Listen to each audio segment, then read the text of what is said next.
سروران گرامی، دوستان ارجمند، بار دیگر باید سپاس خازانه خود را تقدیم هیئت مدیره انجمن دوستداران فرهنگ ایرانی کنم که سعادت درک فیض حضور و دیدار این همه دوستان فرهیخته را نصیب این بنده مشتاق کردند و البته کمال امتنان و افتخار را دارم که این سخنان هدیه است به پیشگاه شفیع خانم فتحعظم و همسر عالی قدرشان جناب هوشمند فتحعظم، شاعر، نویسنده، خدمتگزار بشریت، انسانی شریف و دوستی بی‌نظیر که در نیمه این ماه ما را ترک کردند و به جهان پنهان پیوستند و اگر جای ایشان به ظاهر در ردیف نخست این انجمن خالی است، ولی دلمان به مهرشان مالامال است. به یادتان می‌آورم که سال گذشته سخن از حکومتداری و مسئولیت اجتماعی در همین انجمن می‌رفت و به مناسبت ذکری از روزنهای امید شد. آنچه مایه دلواپسی و نگرانی است نبود اتحاد فکر و اتحاد کلمه و فقدان وحدت تصمیم درباره آینده میان مردم ایران است. مطلبی که اولیای نظام سرکوبگر کنونی به خوبی از آن اطلاع دارد و به مصداق تفرقه انداز و حکومت کن سعی می‌کنند که این پراکندگی افکار و آرا و اقدامات ادامه یابد، حتی تقویت شود و عباراتی از قبیل آنچه اخیراً از زبان آقای مصباح یزدی شنیدید که ایرانیگری کار بهایی هاست، هویت ایرانی اسلام است. گویا این حقیقت است که اولیای امور و صدرنشینان تا چه حد کوشا هستند که به زعم خود حتی هویت اصیل ایرانی را تخطئه کنند و از این راه در میان مردم جدایی افکنند. پس یکی از وظایف حیاتی روشنفکران جامعه ما یادآوری این حقیقت است که علی‌رغم تفاوت‌های فراوان قومی، زبانی، مذهبی که در گستره این کهن سرزمین به چشم می‌خورد، همه مردم ایران فارغ از ریشه و تبارشان به ایرانی بودن خود افتخار می‌کنند و به آن سرزمین سخت دلبسته هستند و به بهانه اصل حقوقی آزادی در تعیین سرنوشت نمی‌توان به هیچ گروهی مجوزی داد که دعوی جدایی و استقلال کند. سخنم را با نقل قول از محقق غربی آغاز می‌کنم تا ظن اعمال نظر شخصی در این مقوله نرود. دو محقق آمریکایی به نام‌های پاتریک کلاوسون و مایکل رابین در کتاب ایران ابدی Eternal Iran در کتاب ایران ابدی پس از بررسی کامل سراسر تاریخ ایران به هنگام نتیجه‌گیری پایانی چنین می‌نویسند: ایرانیان ممکن است به گویش‌های مختلف سخن گویند یا خدا را به صور مختلف نیایش کنند، ولی در همه حال از طریق یک میراث غنی مشترک تاریخی به هم بسته و پیوسته هستند. ایرانیان ممکن است پارسیگوی، عرب زبان، ترک گفتار، مسلمان، یهودی، زرتشتی یا بهایی باشند، ولی همگی اشعار چند صد ساله استادان سخن چون فردوسی، رومی، سعدی و حافظ را می‌خوانند و از اینکه حتی در سخت‌ترین اعصار تاریخ هویت خویش را حفظ کرده‌اند بر خود می‌بالند. دولت ایران در طول روزگاران مکرراً شکسته و گسسته شد، ولی مردم ایران به عنوان یک کل واحد به هم پیوسته باقی ماندند.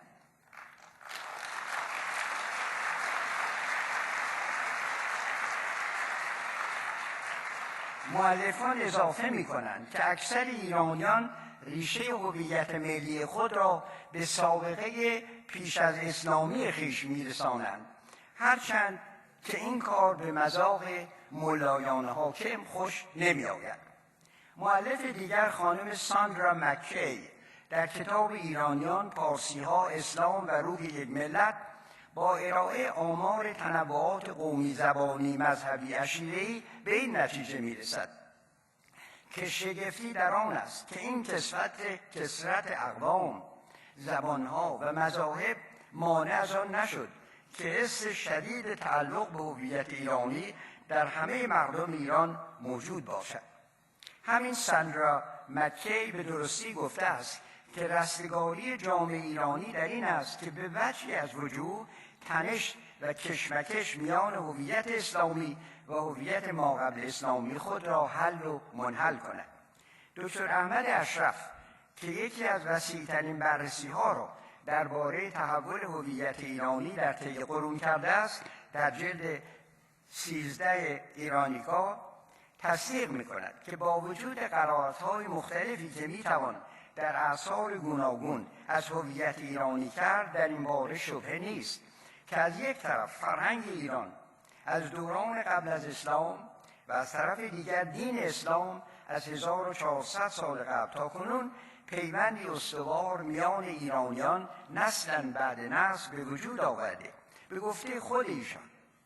در اواخر قرن 20 مانند بسیاری جوامع دیگر علقه‌های قومی زبانی و نیز پیوندهای ولایتی عشیره‌ای گاه با هویت ملی رقابت می‌کنند، ولی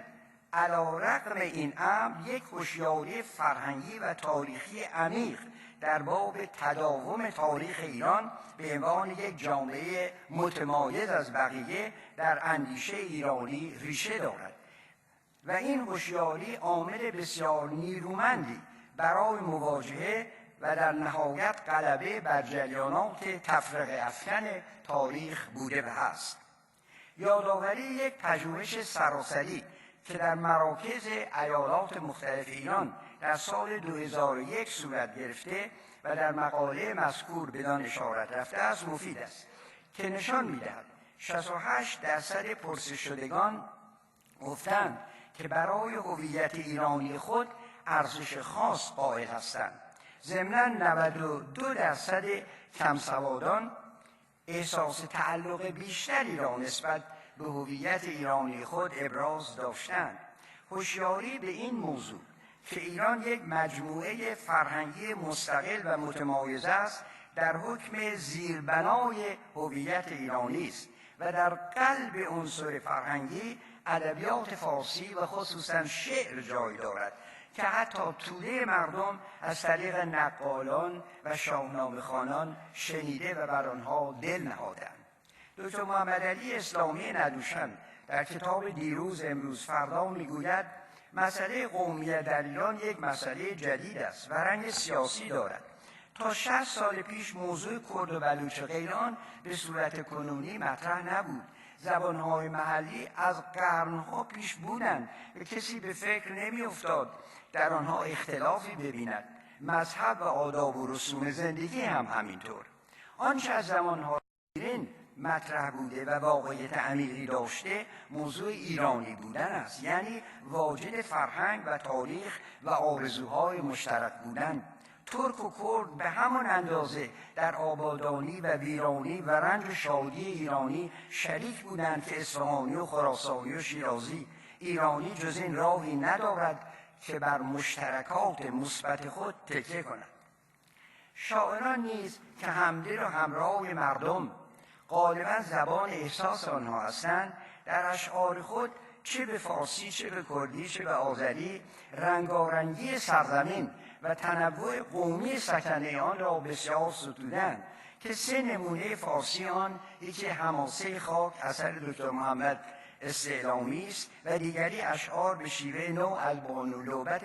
والا به عنوان فرشی بیا من و تو ببافیم و بالاخره قصیده جاودانی مهدی اخوان ثالث که زیر عنوان تو را ای کهن بوم و بردوست دارم محتملاً به سمع شما رسیده از جمله این ابیات: تو را ای گرانمایه دیرین ایران، تو را ای گرامی گهر دوست دارم، خوشا رشت و گرگان و مازندران نت کشان همچو بحر خزر دوست دارم. خوشا حوزه شرب کارون و اهواز که شیرین ترش از شکر دوست دارم. فری آذرآبادگان بزرگت من آن پیشگام خطر دوست دارم. سپاهان نصف جهان تو را من فزونتر ز نصف دیگر دوست دارم. خوشا خطه نخبه زای خراسان ز جان و دل آن پهنه در دوست دارم. زی شهر شیراز جنت ترازد من آن مهد ذوق و هنر دوست دارم. بر و بوم کرد و بلوچ تو را هم درخت نجابت ثمر دوست دارم. خوشا طرف کرمان و مرز جنوبت کشان خشک و تر بحر و بر دوست دارم. کویرت چو دریا و کوهت چو جنگل همه بوم و بر خشک و تر دوست دارم. چو دیروز افسانه فردای رویات به جان این یک و آن دیگر دوست دارم. جهان تا جهان است پیروز باشید برومند و بیدار و بهروز باشید.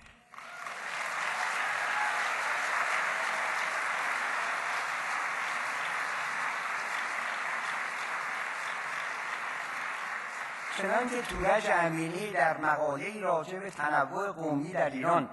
و هویت ملی ایرانی گفته است، ایران قرن بیستم تا امروز موفق شده است از سرنوشتی که برای امپراتوری عثمانی و روسیه تزاری و اتحاد جماهیر شوروی پیش آمد مسئول ماند. اقوام ایرانی توانستند در کنار هم زندگی کنند. در این حال نباید این نکته را هم نادیده گرفت که حفظ همزمان همزیستی قومی و تمامیت ارض ایران بیش از هر عامل دیگر بسته به آغاز اصلاحات در ساختار سیاسی کشور است. دکتر هوشنگ شهابی نیز به تازگی در گفتار ممتعی راجع به جنبه‌های حقوقی تنوع دینی در ایران پس از بررسی قانون اساسی و قوانین جزایی و مدنی جمهوری اسلامی تفاوت فاحشی را که میان حقوق شیعیان و سایر اقلیت‌های متعدد مذهبی در جمهوری اسلامی قائل شدند غیر موجه و نوعی آپارتاید چنانکه سابقا در آفریقای جنوبی معمول بود دانسته و اثرات منفی این گونه قوانین تبعیض‌آمیز را در تحریک جدایی طلبی قومی در داخل و ایجاد آشوب و تنش در روابط ایران با کشورهای همسایه به ثبوت رسانده است. این حقیقت امروزه بر کسی پوشیده نیست که دشمنی و تفرقه افکندن میان مردم و میان گروه‌های مختلف حربه عمده است که دولت برای تحکیم حکومت خود به کار میبرد. همانطور که صنم وکیل در تحقیقی که در Current History در دسامبر 2007 منتشر کرده میگوید در ماه سپتامبر امسال رهبر معمم ایران گفته است که ما را از دشمن بیم و هراسی نیست، ولی باید همه احتیاطات لازم در مقابل او به کار بریم. به قول نویسنده مقصود رهبر هم اشاره به دشمن خارجی بود و هم دشمن داخلی. خانم وکیل این گونه سخن پردازی را بخشی از استراتژی تهران برای منحرف کردن افکار در جهان می‌داند. نویسنده در مورد رژیم ایران اصطلاح پارانویای وحشی یعنی تجزیه شخصیت را به کار برده که یک از سوءظن دارد. از روشنفکران و روزنامه نویسان و نهضت‌های مردمی گرفته تا اقلیت‌های قومی و مذهبی و حتی رجال بخت برگشته خود دولت اسلامی و این سوءظن بهانه است برای سرکوب سیاسی. به قول نویسنده برای رژیم دشمن وانمود کردن مردم فهمیده و دگراندیشان دو فایده دارد. یکی نسبت دادن قصورها و تقصیرات خود به دشمن تصوری یعنی سلب مسئولیت از خود. دیگر به وجود آوردن نوعی اتحاد میان توده عوام الناس بر ضد چنین دشمنی و شگفت است که اخیراً مادری شیرده بهایی را با طفل شیرخوارش در سمنان به اتهام براندازی نظام یعنی به بهانه حفظ امنیت سیاسی کشور به زندان افکندند که نمونه خوبی از سوءظن به همه است.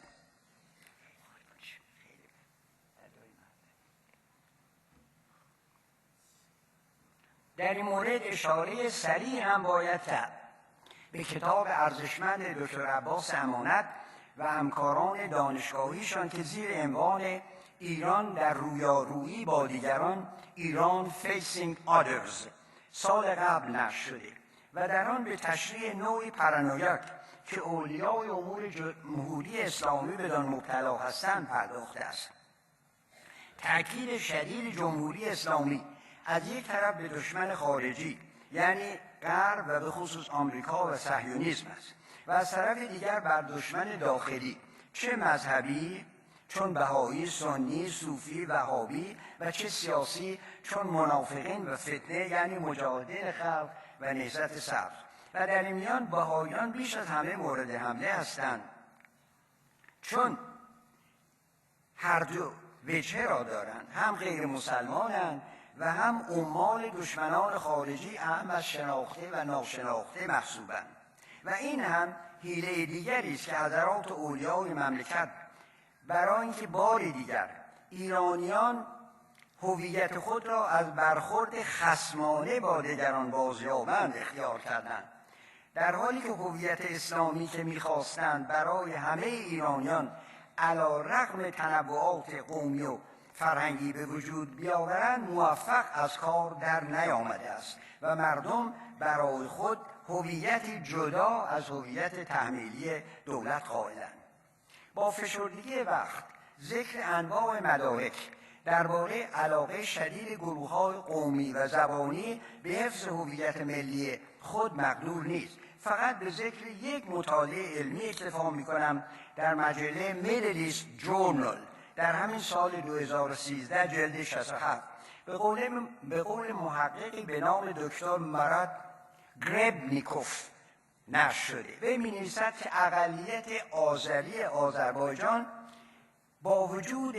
آذربایجانیان با وجود وسوسه ناشی از وجود آذربایجان مستقل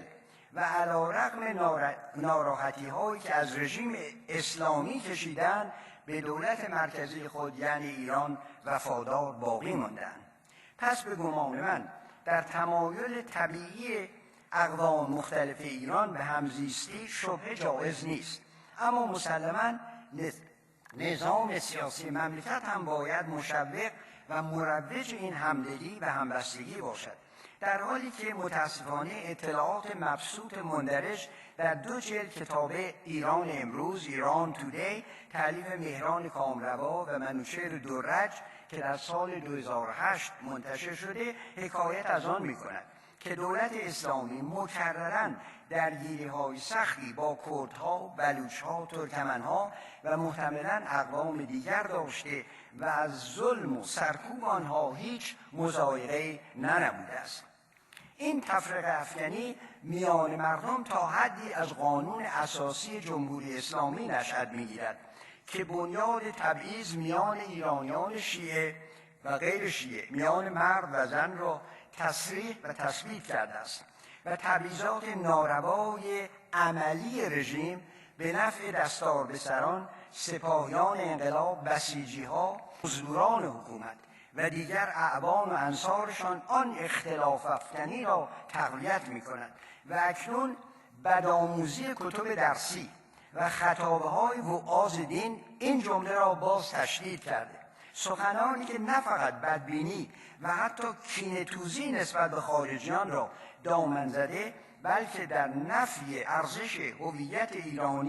ایرانیان هم سعی است، چنانکه در همین سال جاری مردی به نام حجت الاسلام و المسلمین دکتر آقا تهرانی خطاب به ایرانیان که علاقمند به هویت ایرانی خود هستند گفته است: غلط کردید که این کتاب شاهنامه سراسر تخیل را موجب شدید که زبان قرآن کنار گذاشته بشود و به جای آن عجم زنده کردید. من خود فارسی زبان هستم، ایشون فرمودن، ولی میگویم این فارسی چه گلی بر سر ما زده است. البته عواملی که موجب اختلال در پیوستگی و همبستگی ایرانیان شده محدود به نقش دولت و روحانی نمایان نیست، بلکه همونطور که دکتر علی اصغر کاظمی استاد علوم سیاسی در ایران، در کتاب خود بحران نوگرایی در فرهنگ سیاسی در ایران معاصر نوشته بعضی ویژگی‌های خلقی ایرانیان هم که در طول تاریخ در وجدان مقفول آنها رسوب کرده در همین جهت وجود دارد که ناچار باید روزی با یک برنامه صحیح تربیت شهروندی از بیخ و بن برکنده شود. چون که 3 سال قبل به آنها اشاره کردم، صفاتی چون سنت بی‌اعتمادی به دیگران، ترس از توطئه نهانی بیگانه، تکروی و فردیت افراطی و آنچه را خویش و قومبازی میتوان خواند که گواه نرسیدن به رشد و بلوغ ملی است و البته سنت دروغ و تزویر و تملق در حفظ منافع شخصی که متاسفانه هنوز دامنگیر جامعه ماست. پس باز میگردیم به راهنمایی پیشوای بهائیان حضرت عبدالبها که اصلاح اخلاقی را اساس هر اصلاح اجتماعی، اقتصادی، سیاسی دانستند و به هنگام سفر غرب خود درست 100 سال قبل پس از ذکر آیاتی از قرآن که در آن گفته شده خدا قادر است جسد متلاشی شده ای را دوباره به هم پیوند دهند فرمودند مقصد جسد متلاشی شده ای مثل ایران است. اگر مدد غیبی و قوه الهی یابد، تأیید و عون ملکوتی جوید، احزاب متفرقه متنوع و نفوس مختلفه متضاده به قوه معنویه جمع گردند و بر آنچه سبب حیات و عزت ابدی است متحد و متفق گردند. حال ما باید در پاریس می‌فرماید حال ما باید در ترقی زراعی و صنایعی و تجاری ایران بکوشیم. ولو استقلال رفته باشد ایران نمی‌رود. این سخنان 5 سال بعد از نقشه روس و انگلیس به تجزیه ایران به 2 منطقه نفوذ گفته شده است. به 2 منطقه نفوذ گفته شد. ولو استقلال رفته باشد ایران نمی‌رود. چون به تحسین اخلاق ملت پردازیم هر قسمی ترقی در آن هست. پس از آنچه معروض افتاد نتیجه میگیرم 2 نتیجه. یکی لزوم شناساندن هویت حقیقی ایرانیان است به خودشان و نیز معرفی کوشش همه گروه‌ها اهم از اکثریت و اقلیت در حفظ ایران و تداوم کشور و غنای تدریجی فرهنگ آن و علاوه بر آن هوشیار کردن ایرانیان به اینکه تمدنی که ایشان از آن بهره‌مند هستند یک تمدن تلفیقی است و عناصر آن را ایرانیان در طی قرنها با خصلت بیمانند فرهنگ پذیری خود از اقوام مختلف از یونانی و رومی گرفته تا ترک و تازی و غیرانها اخذ و اقتباس کردند و چنان که انتظار می‌رفت با نبوغ و دهاء خاص بر مجموع آنها سبقه ایرانی زدند. نتیجه دیگر این که راهی را که جامعه‌های غرب برای رسیدن به یک جامعه یکپارچه ملی قرنها پیمودند، ایرانیان ناچار به مدد تربیت آگاهانه شهروندی باید در کوتاه مدت طی کنند. حکومت در جامعه کنونی ایران نه تنها عمدن به اختلاف درونی و تفرقه افکنی مردم مجال ظهور و بروز داده، بلکه دارد با انزوای سیاسی در دنیایی که پای در رکاب جهانی شدن دارد از دیگر جامعه ها و ملت ها نیز می‌برد، در حالی که تاریخ همه ملل عالم گواه این حقیقت است که در خود فرو رفتن و منزوی شدن و روابط اقتصادی و فرهنگی و علمی با کشورهای دیگر را از بیم استعمار خارجی یا مداخله دول دیگر در امور کشور به حد اقل رساندن سد بزرگی برای ترقی هر مملکتی است. خوشبختانه در خود ایران بسیار کسان ندای اعتراض بر آن برآوردند که طریق فعلی مسیر درستی نیست، از جمله دکتر محمود سریع القلم که در مقاله به عنوان ایران در جستجوی هویت خود همین اعتراض رو منعکس کرده و نیز اخیراً در اسفند 1391 43 تن از استادان و محققان اقتصاددان ایران طی نامه سرگشاده‌ای که به موضوع تحلیل مشکلات اقتصادی ایران و راه‌های برون رفت از آن اختصاص دارد به آوای بلند اعلام کردند که راه نجات ایران گشوده شدن به روی جهان است و از جمله یادآور شدند که کشور چین هرچند دست از معتقدات کمونیستی خود ظاهراً برنداشته ولی رهبرانش متذکر شدند که بدون همکاری گسترده اقتصادی، فرهنگی و علمی با جهان غرب کمیتشان الالبد لنگ خواهد بود و بر اثر همین هوشیاری چین دست به کوشش‌هایی برده که بعید نیست در 2 دهه آینده آن سرزمین را از نظر مجموع ثروت ملی تولید شده حتی بر آمریکا و اروپا تفوق بخشد. دوستان عزیز،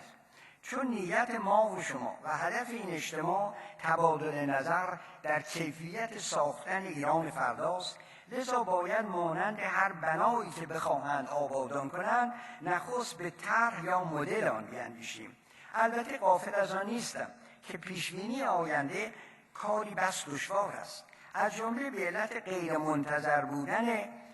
عکس‌العمل‌های هیجانی ایرانیان و پیچیدگی و آشفتگی شدید اوضاع خاورمیانه و نامعلوم بودن حدود مداخله ممالک دیگر. همانطور که خانم نیکی کدی هم در پایان کتاب خود ایران مدرن گفتند. اما از جهت دیگر چون می‌خواهیم اراده خود را تا حد معقول در جهت دادن به آینده مدخلیت دهیم، می‌توانیم به گمان بنده از روش‌های معمول در آینده نگری که تا حدی جنبه علمی گرفته مدد گیریم. روش‌های از قبیل تمدید وضع و روال حاضر به آینده، یعنی اکستراپولاسیون، نظرسنجی کارشناسان یا روش دلفی، روش سناریو سازی و بررسی میزان احتمال هر سناریو، فرض 2 نوع گرایشی که اجتناب ناپذیر و دیگری قابل تصور و نوید بخش. علاوه بر آن البته آینده نگری را میتوان بر اساس پیشبینی هایی که در آثار ملهم بهایی میتوان یافت مورد توجه قرار داد. روش اول یا اکستراپولاسیون با فرض ادامه حکومت ایران به همان روال سنت‌گرایی مذهبی و محافظه‌کاری سیاسی اجتماعی است و سؤال نخست این است که آیا حکومت این چنین بر پایه ولایت مطلقه فقها در دنیای امروز قابل دوام است یا نه؟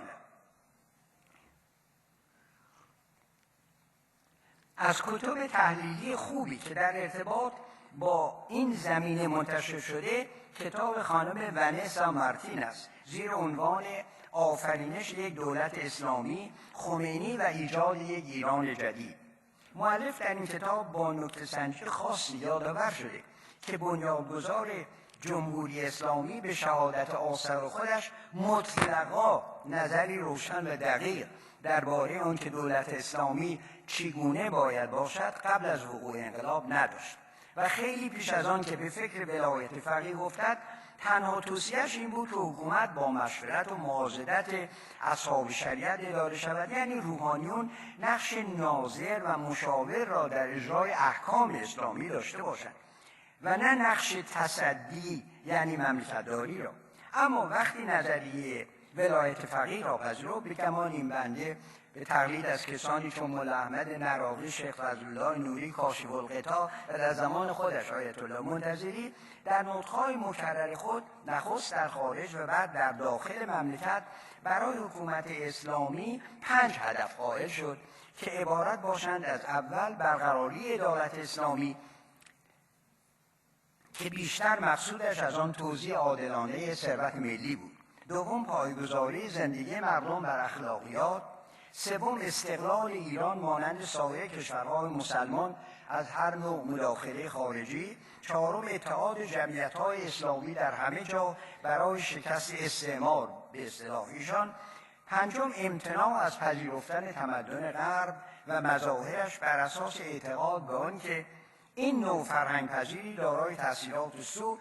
در احوال دولت و ملت است. حال برای اینکه ببینیم رژیم فعلی تا چه حد امکان استمرار و تداوم دارد، باید بعد از یک ثلث قرن که از برقرار گذشته بررسی کنیم که تا چه حد هدفهای پنجگانه مذکور در حالی که قدرت مطلقه اجرا هم در دست حکومت اسلامی متمرکز بوده، صورت عمل و واقعیت به خود گرفته است. اول در مورد برقراری عدالت. اگر فقط به جنبه اقتصادی نگریم، بر طبق گزارش‌های موثق موجود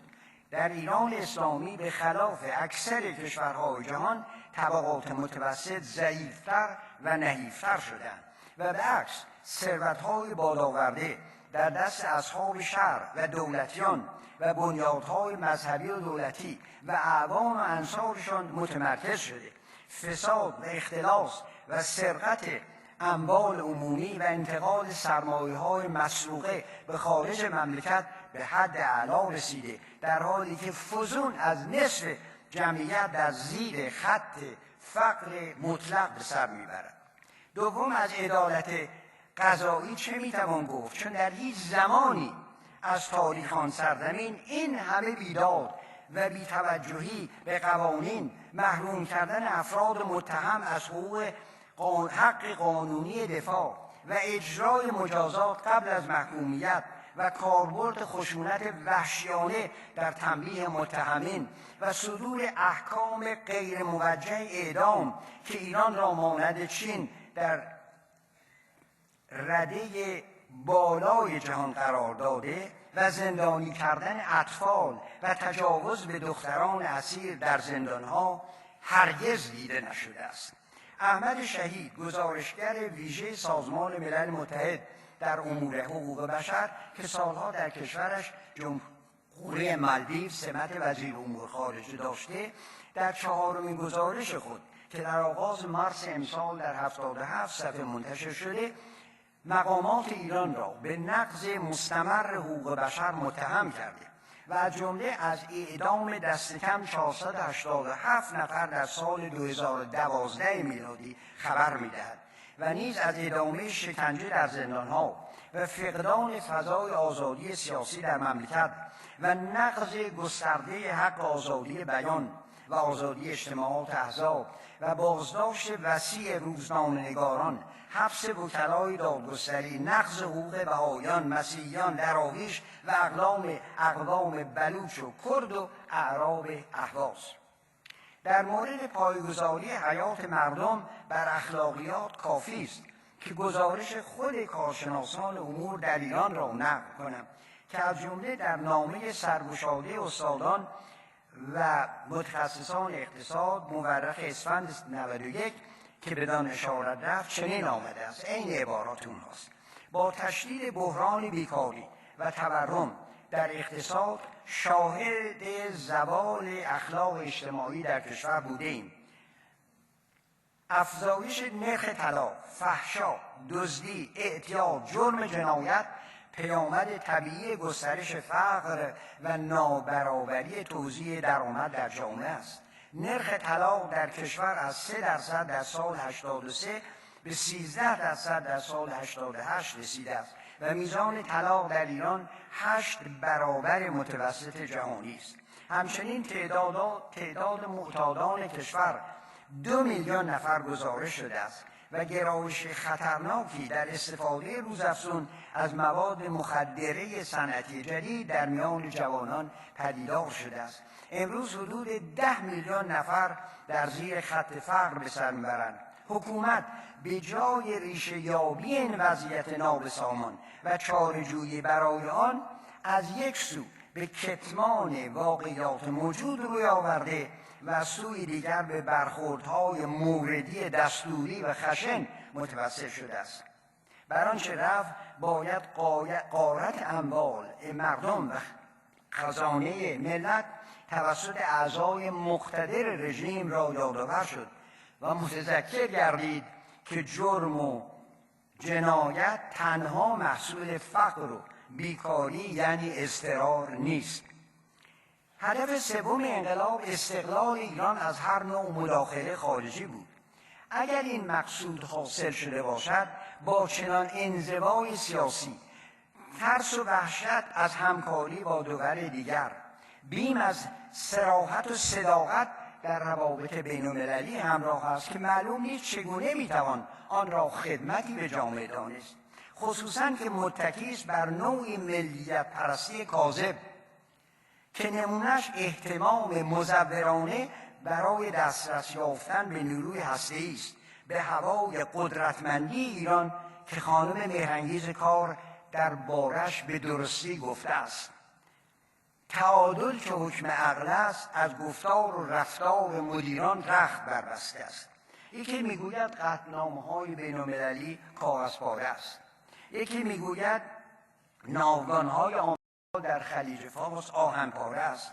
مردم خسته از لافزنی‌ها و دزدی‌ها می‌دوند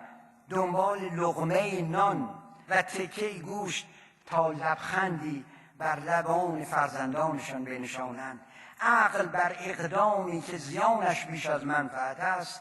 صحه نمیگذارد. مردم میخواهند زندگی کنند، نمیخواهند ریاضت بکشند و برای پیروزی در نبردی نابرابر که به فرض دستیابی فرصت تازه می شود برای بدمستی ستمگران قربانی بدهند.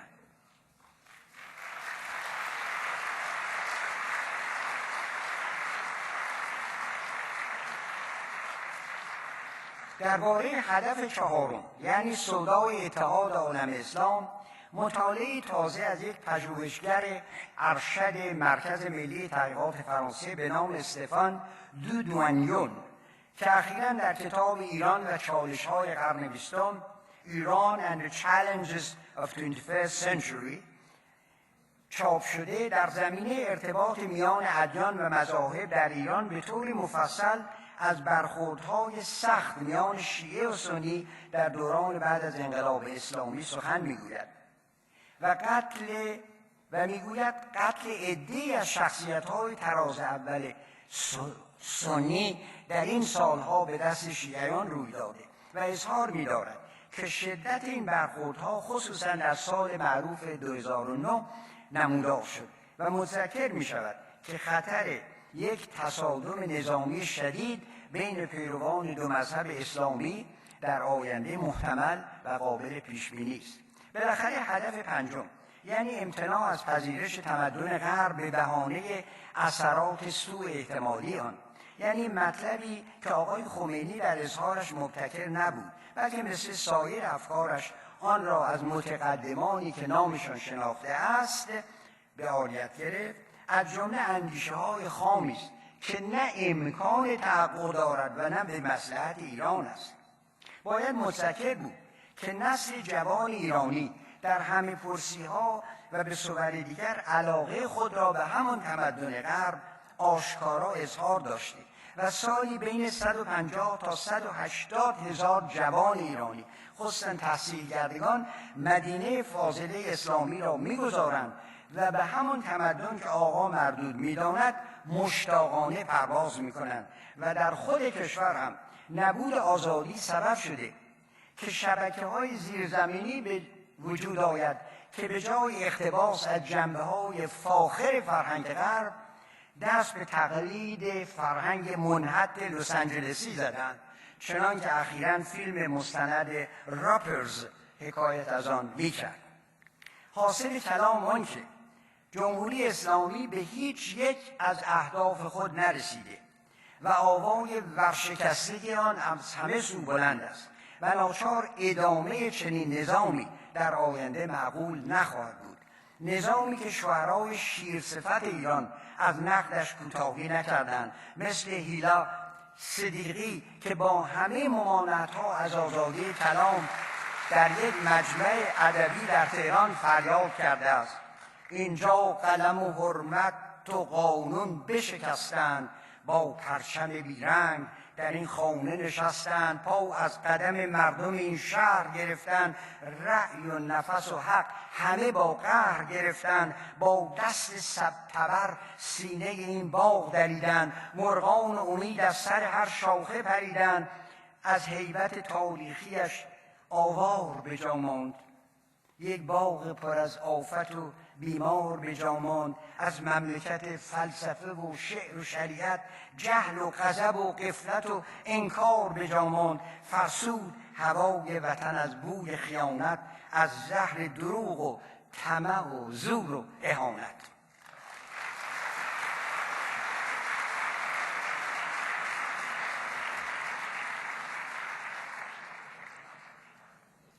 چون اساس جمهوری اسلامی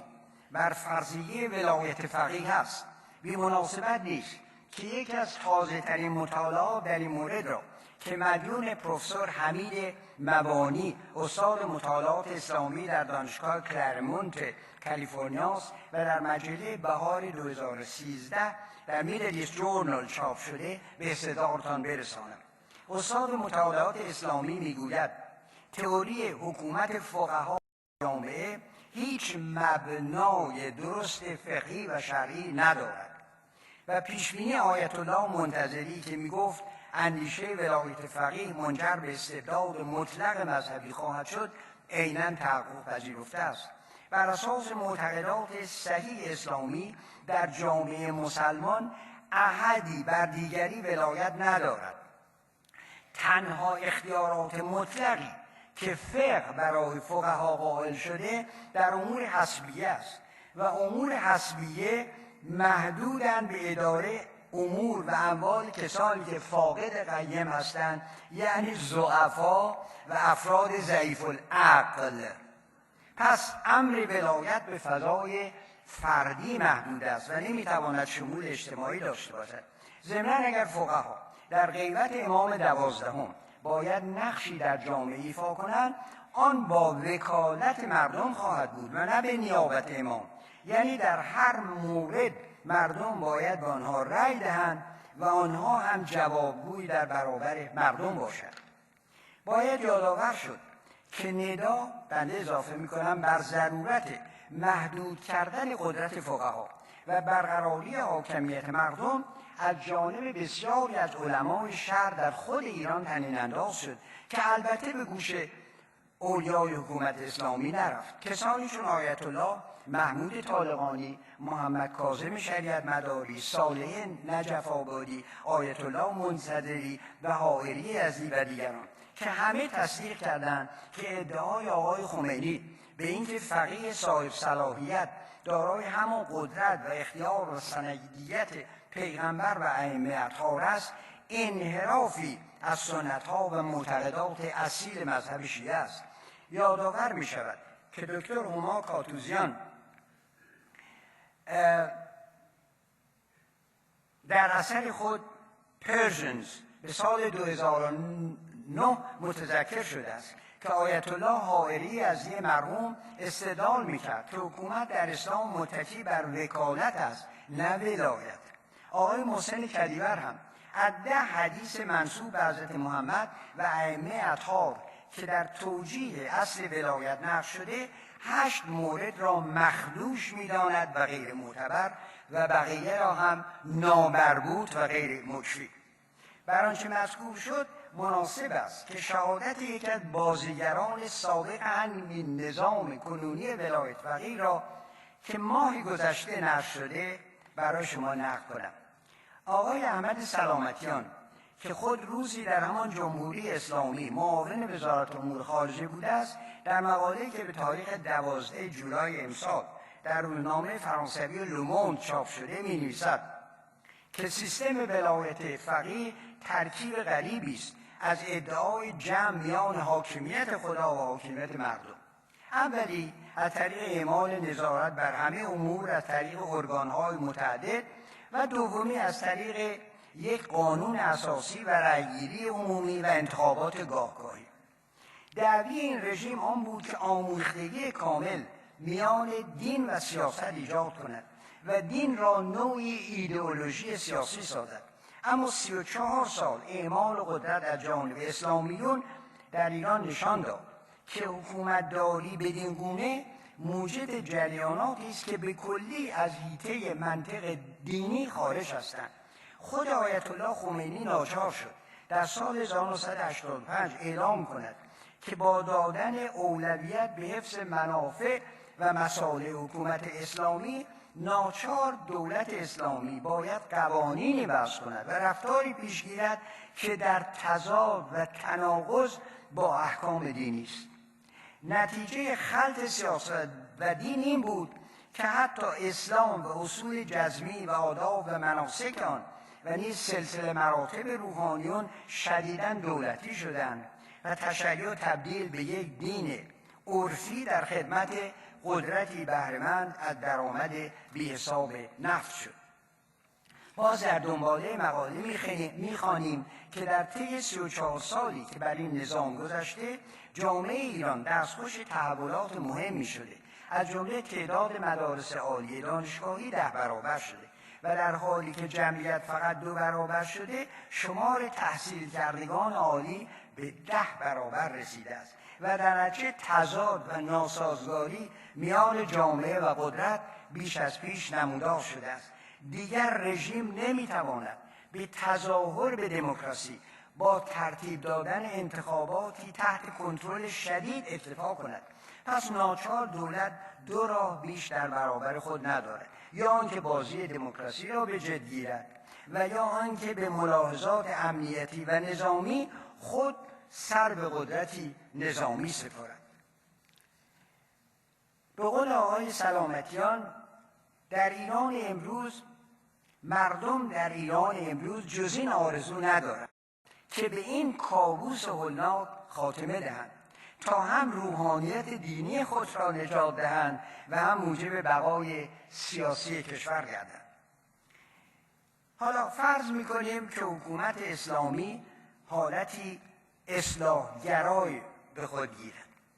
به خلاف اکثر محققان که امیدی برای آینده حکومت اسلامی ولو به صورت اصلاح شده نمی‌بینند. آقای مهران کامروا، مؤلف کتاب انقلاب فکری در ایران، ایران's Intellectual Revolution، که اثری با ارزشی است، امکان برقراری نوع رژیم اسلامی اصلاح‌گرای را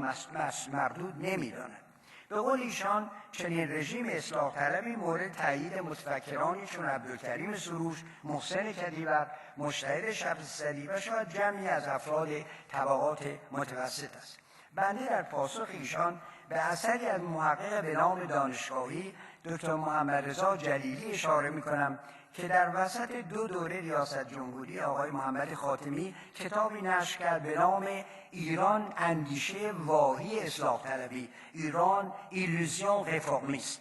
و شکست این اندیشه خام را قطعی دانست و گفت در قالب قانون اساسی فعلی که همه قدرت‌ها و از جمله قدرت نظامی را در دست رهبر متمرکز می‌کند،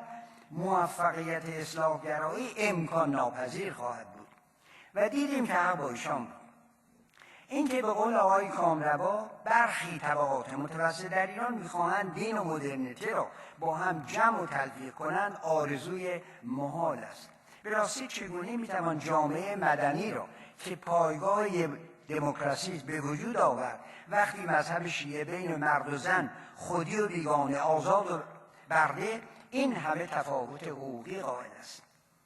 چگونه میتوان از بنیادهای دموکراسی چون حقوق بشر دفاع کرد وقتی متفکر مصری مسلمانی چون حامد عبدالصمد نشان داده که نه رنسانس و نه روشنگری در محیط اسلام کوچکترین شانس ظهور و بروز ندارند؟ مگر آقای محمد خاتمی در نوشته به این نتیجه نرسیدند که بعد از متفکری چون ابن خلدون تفکر انتقادی در جهان اسلام متوقف شد و من بعد دین ابزاری برای سرکوب دگراندیشان گردید؟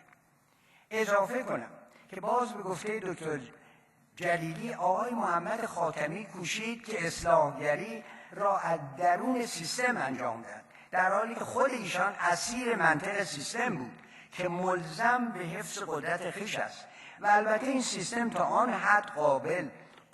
حاضر به قبول اصلاحات تواند بود که موقعیت شخصی منتفعان از رژیم را به خطر نیندازید. به قول دکتر جلیلی در همون کتاب صفحه 116، محافظه‌کاری و اصلاحگرایی همانند 2 چهره ربط و نو ژانوس بیانگر یک حقیقت بیشتر نیستند.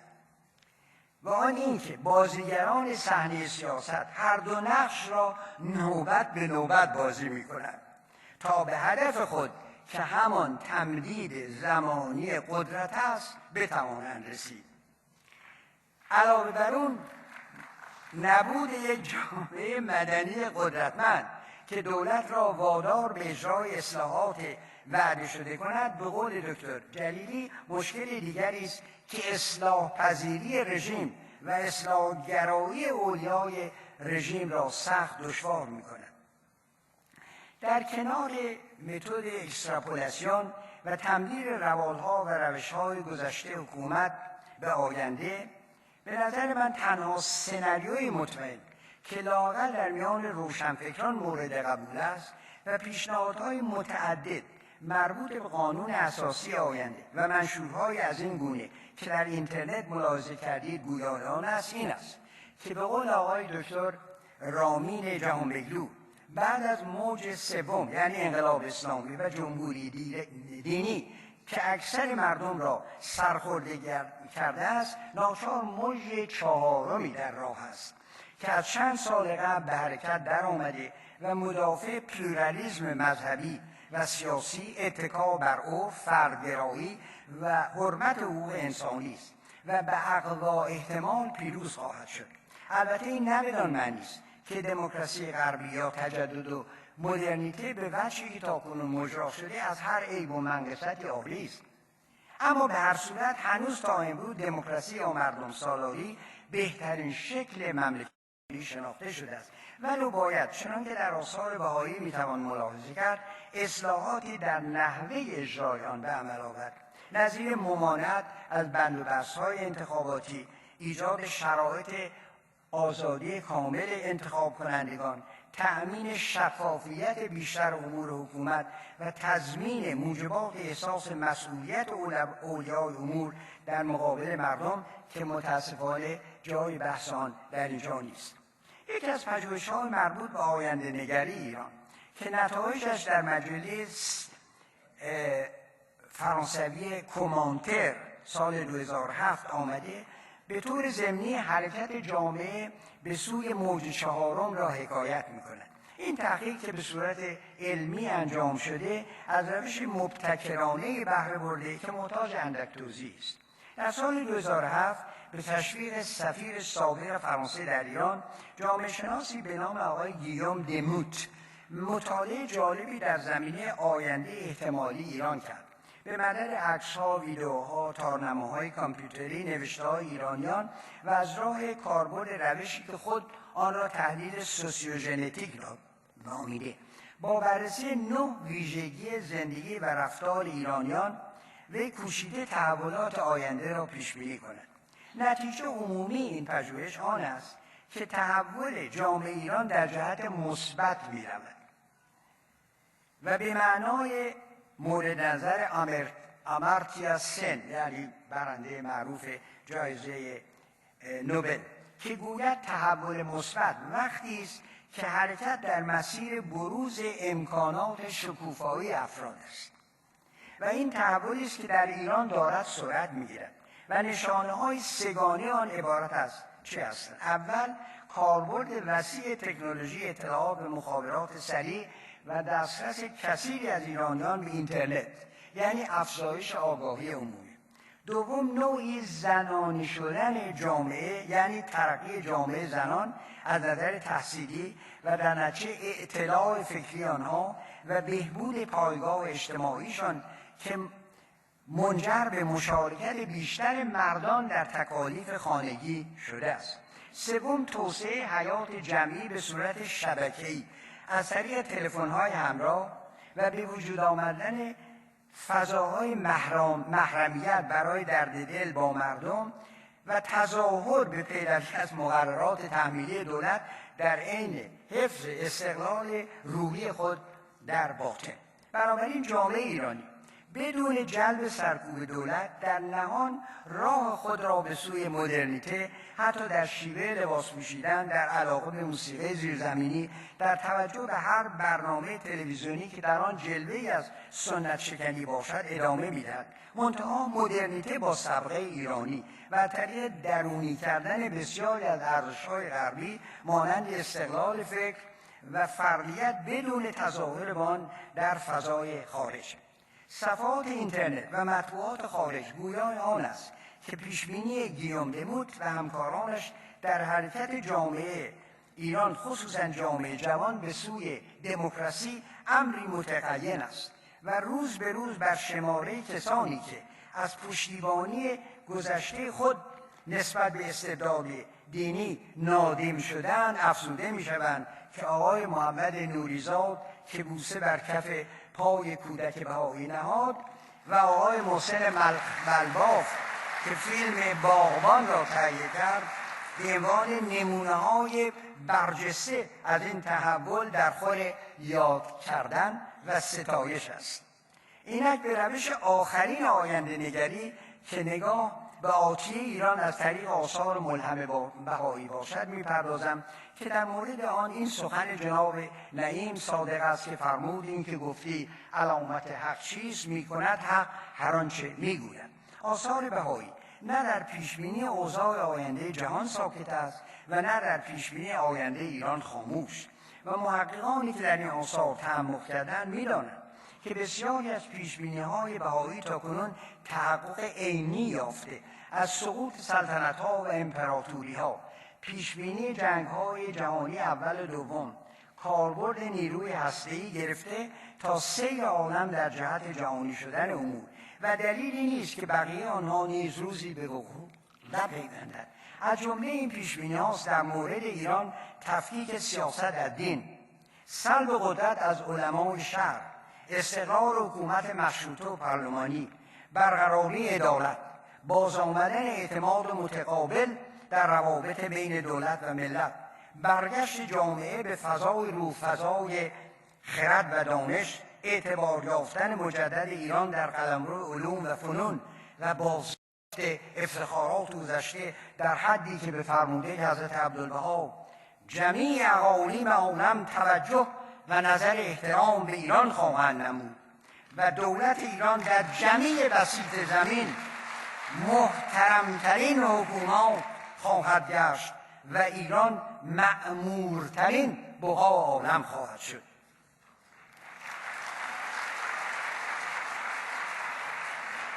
این مطلب هم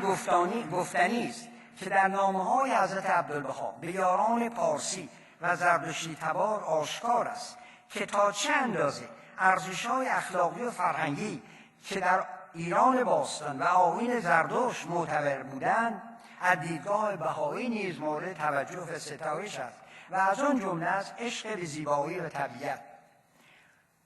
میل آبادانی جهان، محبت به نوع انسانی، سنت جوانمردی، پایبندی به عدالت، هنردوستی، گرامی داشت علم و دانایی، نگاه عالمبین و جهاننگر و اعتقاد به ارجمندی خرد و اراده در حیات انسانها. به همین مناسبت آن حضرت در نوشته‌های خود به ایرانیان زردشتی تبار این ارزش‌های والا را بار دیگر در برابر حافظه جمعی ایرانیان یادآور می‌شوند که متأسفانه تنگی وقت ما مجال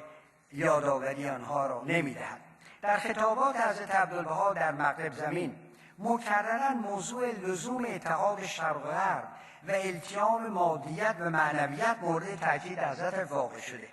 و حتی هدف خود را از آن سفر 3 ساله چنین اعلام فرمودند: مضمون که من آمدم تا تمدن بهاءالله را که بر اساس یگانگی نوع بشر و صلح عمومی و اتحاد شرق و غرب است در غرب ترویج کنم. ما امروزه باید تصدیق کنیم اگر آینده تابناکی برای ایران باشد در بازگشت به همین ارزش‌های والا که سابقه‌ای در گذشته دور ایران دارد خواهد بود. در مقاله به عنوان روح ایران و انسان دوستی، رونه گروسه فرانسوی میگوید این سرزمین در طول روزگاران بدون آنکه اصالت خود را از دست دهد همواره به عنوان حلقه ارتباطی میان شرق و غرب خدمت کرده است. دوستان گرانقدر، حال این سوال قابل طرح است که آیا ایران که تجربه اولین حکومت جهانی بر اساس تساهل و مدارا نسبت به ملل تابعه را پشت سر دارد، ایرانی که عرفان را در بزرگداشت انسان و محبت به نوع انسانی و صلح کل به والاترین مراتب ارتقا داده، ایرانی که آیین جهاننگر و جهانگرا چو آیین بهایی را در خود پرورده، بالاخره ایرانی که به تشخیص آنری کوربن تنها یک ملت و یک امپراتوری نبوده بلکه کانون تاریخ ادیان و دنیای روحانیت بوده، آیا استعداد و اهلیت آن را نخواهد داشت که در این مرحله از تاریخ بار دیگر نبوغ ذاتی خود را در فرهنگ آفرینی نشان دهد و دنیا را در گذر دشوارش از مرحله ملی به مرحله جهانی و از تجددی متکی به مادیت به مرحله نوی که در آن مادیت و معنویت با هم آشتی کنند و هم سازگار شوند راهنمون گردند؟ در تایید آنچه به مورد است در تایید آنچه به مورد است سخن سه محقق معاصر فرانسوی دیگارد، هورکات و یان ریشارد را به یاد آوریم که پس از تصدیق هویت سه قطبی ایرانیان یعنی ماقبل اسلامی و مدرنگرا می نویسند. ترجمه از ایران و ونتیم سک، صفحه 377.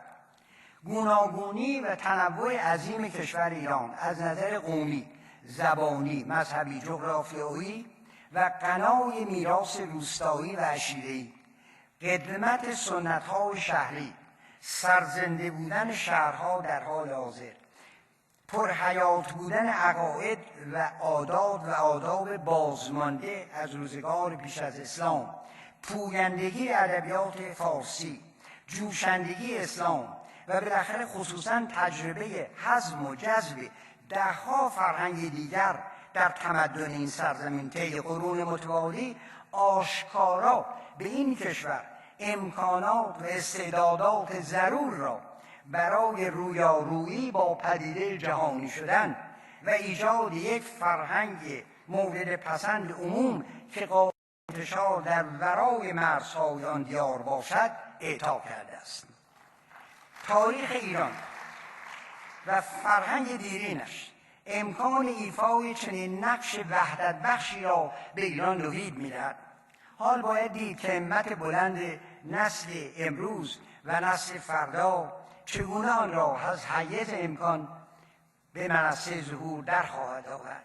چه به جا و مورد است یادآوری سخن دکتر محمد رضا شفیعی کدکنی که در غزلی دلیرانه با مطلعی از سعدی شیرازی چنین سروده است: سر آن ندارد امشب که برآید آفتابی، تو خود آفتاب خود باش و طلسم کار بشکن، بسرای تا که هستی که سرودن است و بودن، به ترنمی دژ وحشت این دیار بشکن، شب غارت تتاران همه سو فکنده سایه، تو به آذرخش این سایه دیوسار بشکن، ز برون کسی نیاید چو به یاری تو، اینجا تو ز خویشتن برویا سپه تتار بشکن. ز برون کسی نیاید چو به یاری تو، اینجا تو ز خویشتن برونا سپه تتار بشکن. چون از همین ماه اوت 2013 رئیس جمهور تازه‌ای در ایران بر مسند حکومت نشسته، سخنم را با عباراتی از گزارش 43 استاد کارشناس اقتصاد در ایران که ذکرش رفت خاتمه می‌دهم، آنجا که نوشتند: تا سیاستمداران ما دل به تک تک مردمان صبور این دیار، تا سیاستمداران ما دل به تک تک مردمان صبور این دیار، از هر قوم و قبیله، مذهب و دین، از هر زبان و نژاد نسپارند و دست از خطکشی‌های بشر ساخته محبت سوز بر ندارند و پنجره عطوفت الهی را بر روی همگان نگشایند، هیچ تیر سیاستی به هدف اجابت نخواهد نشست. متشکرم.